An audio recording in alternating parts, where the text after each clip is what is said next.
พัสดุส่งมาถึงหลวงปู่อุกิจอธิจิตโตพุทธสถานวัดโป่งชัยตำบลบ้านสาอำเภอเจ้าห่มจังหวัดลำปางจำนวน1 กล่อง1 ห่อ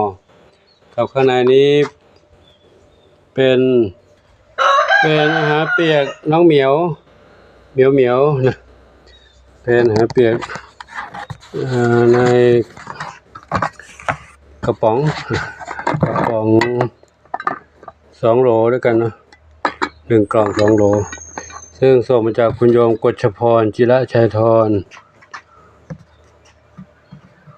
กรุงเทพขออนุโมทนาสาธุขอบุญกุศลทั้งหลายเหล่านี้จงเป็นพระปัจจัยนำค้ำชูให้คุณกฤษพรพร้อมครอบครัว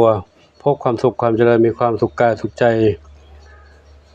ปรารถนาสิ่งใดขอได้สมความมุ่งมั่นปรารถนาทุกประการเทินสัพพิติโยวิวัชชันตุสัพพะโลโควินัสสตุมาเตภวัฏวันตรายโยสุขีทีขายุโกภวะอภิวาทนาสีลิสนิจังพุทธาปจายโนจัตตารโอธรรมาวัฏันติอายุวันโนสุขังพระลังสาธุครับน้องๆเหมียวก็จะได้มีอาหารเปียกกินกันเนาะเพราะว่าช่วงนี้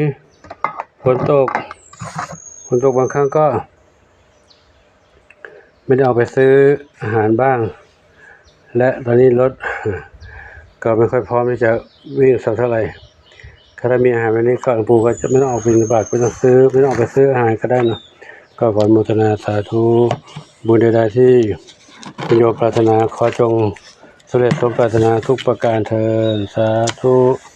อายุวันโนสุขังพระลังเจ้า